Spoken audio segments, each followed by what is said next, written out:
که د چا اچانک پیسې په کار شي یا یو داسې بیمار وي چې هغه ټیک کېږي نه، یا د چا د رشتې مسله وي، یا چاته نوکري نه میلاویږي، یا یو سړی دومره ډیر زیات قرضداره وي چې قرضونه ادا کېږي نه، یا د چا اولاد نه وي، یا داسې وي چې یو سړی بې اتفاقه وي، په کور کې بې اتفاقي وي، یا یو سړي ته ټینشن وي، دغه رنګ یو سړی رشته میلاو شوې ده خو د واده وسې نه کېږي. دا څومره چې مسلې مسایل دي د دې ټولو د حل دپاره نن به انشاءالله زه تاسو ته د سوره یاسین بهترینه وظیفه ښیم. څوک چې په دې انداز باندې د وظیفه وکړي انشاءالله العزیز الله پاک به ټولې مسلې د حل کړي. بسم الله الرحمن الرحیم. السلام علیکم ورحمت الله وبرکاته. امید در به کوم چې تاسو ټول به ټیک ټاک د صحت نه به مزې اخلئ. الله پاک دې زموږ او ستاسو ټول ګناهونه دا معاف کړي او زموږ ټولې پریشانۍ د الله پاک دا ختم کړي. نن چې محترمه کوم وظیفه ده دا د سورت یاسین باره کې دا وظیفه ده او ډیره زیاته قیمتي وظیفه ده. وظیفه محترمه یوه ده او کارونه پې ډیر زیات کارونه پې کېږي. نو سورت یاسین تاسو ټول مسلمانان دا پیژنئ الحمدلله. او قرآن مجید زړه دا سورت یاسین دی او په زړه کې چې څه راځي هغه انسان کوي. نو چې کوم سړی سورت یاسین دا تلاوت کوي نو الله پاک به د انسان ټولې مسلې دا حل کوي. پیغمبر علیه صلات وسلام فرمایي چې سورت یاسین دا د قرآن زړه دی او زما د ارمان دی، زما دا خواهش دی چې زما هر امتی دی سورت یاسین دا په خپل زړه کې دا کیږي او دا د زړه کې د ول ځای ورکړي او زما هر امتی دی دا یاد وي. نو کوشش وکړئ د سوره یاسین د یادولو چې موږ او تاسو ته دا یاد شي، دومره ډیر زیات ثوابونه د الله پاک مو تاته راکړي. نو په سورت یاسین باندې الله پاک انسان ته هغه څه ورکوي چې هغه موږ سوچ هم د هغې نشو کولی. که یو بنده روزانه سهار او ماښام سوره یاسین وایي نو په کور کې به دومره برکت راشي، په مال کې به برکت وي، په جان کې به برکت وي، په اولاد کې به برکت وي، پیسو کې به برکت وي، حتی کې چې څونه خوشحالۍ څیزونه دي، څومره د سکون او د آرایش څیزونه دي، دا ټول به الله پاک د انسان ته ورکړي.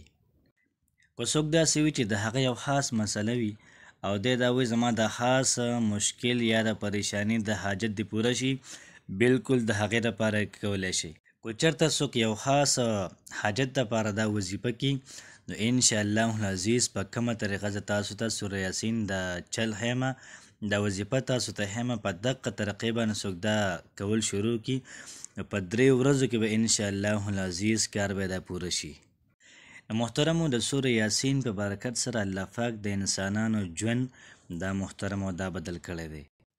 نو که تاسو ته څونه مسایل وي نو د هغې دپاره سوره یاسین دا وظیفه کوي. که د چا پیسې په کار وي، یو سړی بیمار وي، یا مثال چاته رشته نه میلاویږي، چاته نوکري نه میلاویږي، یو بنده داسې دی چې دا په قرضونو کې سم ډیر زیات ډوب دی، د چا اولاد نه وي، د چا خپل منځ کې بې اتفاقي وي او دغه رنګ یو سړي ته ټینشن وي، د دې ټولو مسلو حل دپاره سوره یاسین دا خپله وظیفه کوي او د دې سره سره د الله پاک ذکر هم کوي او دغه شان نفلونه هم ورسره کوي. نو یاد ساتئ چې سوره یاسین دا په هر ټایم کې دا ویلی شي، دا وظیفه په هر ټایم کې ویلی شي، د دې لپاره یو خاص وخت دا نشته دی. یاد ساتئ چې په شروع کې به ستاسو نه نیمه ګنټه دا لګي، نیمه ګنټه به دا هماها تاسو نه دا غواړي. نو راځئ چې زه د وظیفې طرف ته، وظیفه څه داسې ده چې لومبیا به ما ورته چارندام وکړو، خو چې کله موږ چارندام وکړو بیا به د هغې نه بعد راشو په جانماز باندې به ودرېږو، 2 رکعته نفل به وکړو، بیا به د هغې نه بعد سوره یاسین دا به راوالو او دا به کوله وکړو. او چې کله ما ورته سوره یاسین دا کوله وکړو نو د هغې نه بعد به 3 پیرې درود ابراهیمي ووایو، کم چې د مانځه درود شریف دی دقه به 3 پیرې ووایو. نو بیا به د هغې نه بعد د بسم الله ووایو او د یاسین کم ټکي دی دا به 10 پیرې ووایو، یاسین یاسین یاسین. نو دقه شان د یاسین لفظ دا به 10 پیرې ووایو. نو که بیا تاسو حال وکړئ په دې سوره یاسین کې 7 مبینه دي، 7 پکې څه دي؟ مبینه پکې دي. نو چې کله ما ورته سوره یاسین تلاوت کوو لومبي مبین ته ورسېږو آیات نمبر 12 باندې لومبی مبین راځي. نو چې کله ما ورته لومبی مبین وویلې نو بیا به د هغې نه بعد ایاک نعبد و ایاک نستعین دا به 10 پیرې ووایو. خو چې کله ما ورته ایاک نعبد و ایاک نستعین 10 پیرې وویلې نو بیا به د هغې نه بعد مخکې تلاوت دا به شروع کړو. نو په 18 نمبر آیات کې بل مبین راځي 2 نمبر. نو چې کله ما ورته 18 نمبر آیات وویلې تاسو د سکرین باندې ښکاري 18 نمبر آیات تاسو وویلې بیا به د هغې نه بعد 10 پیرې ایاک نعبد و ایاک نستعین دا به ووایې. بیا به د هغې نه بعد مخکې به تلاوت جاري ساتي چې کله آیات 40 ته ورسېږي 24 آیات ته ورسېږي تا وویلې نو دا به 3 نمبر مبین وي. او چې کله تا 3 نمبر مبین وویلې نو بیا به د هغې نه بعد 10 پیرې ایاک نعبد و ایاک نستعین ووایې. بیا به د هغې نه بعد 4 مبین به راځي آیات نمبر 47 اووه آیات چې کوم دی. دا کله آیات نمبر 47 وویلې د هغې نه بعد به ایاک نعبد و ایاک نستعین 10 پیرې وي.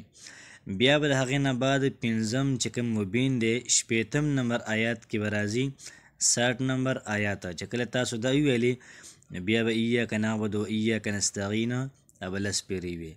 بیا به د هغې نه بعد 6 نمبر مبین په آیات نمبر 69 کې راځي. نو چې کله تاسو آیات نمبر 69 وویلې بیا به ایاک نعبد و ایاک نستعین 10 پیرې وي. بیا د هغې نه بعد 9 نمبر مبین چې کوم دی دا په آیات نمبر 77 کې دا راځي. نو چې کله تاسو دا آیت وویلې د هغې نه بعد به ایاک نعبد و ایاک نستعین 10 پیرې وي. نو چې کله تاسو دا وظیفه دا پوره کړله خو دې سره یاد ساتئ چې کله تاسو تلاوت جاري ساتئ او تاسو آیات نمبر 58 ته ورسېږئ سلام قولا من رب الرحیم نو دق آیات به صرف 10 پیرې وي. چې کله تاسو سوره یاسین شروع کو دا کم مبینونه دي دام تاسو سره وایئ ورسره ایاک نعبد و ایاک نستعین وظیفه مو سره کوو. چې کله آیات نمبر 58 را ورسېدو نو سلام قولا من رب الرحیم دا به صرف 10 پیرې وي او په آخر کې به بیا 3 پیرې درود شریف وي. نو دا عمل به 3 ورځې وکړي انشاءالله العزیز الله پاک به ستاسو ټول کارونه دا پوره کړي. نو چې کله تاسو دا عمل دا 3 ورځې وکړو نو انشاءالله العزیز ستاسو کار به دا لازمي کېږي. کو چېرته بیا هم ونه شو نو د هغې نه بعد په 4مه ورځ باندې چې کله موږ د سحر لمونځ وکړو نو سورت یاسین به 1 پیرې ووایو. بیا به د هغې نه بعد یا بدیغو یا دائمو یا حیو یا قیوم یا فردو یا وترو یا واحدو یا احدو یا صمدو یا من لم یلد ولم یولد ولم یکن له کفوا احد وصلی الله علی محمد و آله اجمعین برحمتک یا ارحم الراحمین. نو بیا به د هغې نه بعد دا 1 پیرې وي. نو دا عمل به 10 ورځې دا به جاري وساتي. نو انشاءالله العزیز څونه چې پریشانی وي څونه مشکلات وي دا به الله پاک دا ختم کړي. الله پاک دې زموږ او ستاسو ټول مشکلات ټول تکالیف دا ختم کړي او په دې خبرو د الله پاک موږ ټولو له د عمل کولو توفیق راکړي او څومره چې اورېدونکي دي الله پاک دې د دوی په ژوند کې برکت واچوي. د دوی څونه مشکلات دي د چا څه مسله ده د چا څه مسله ده الله پاک دې دا ټول مسلې د حل کړي. السلام علیکم ورحمت الله وبرکاته.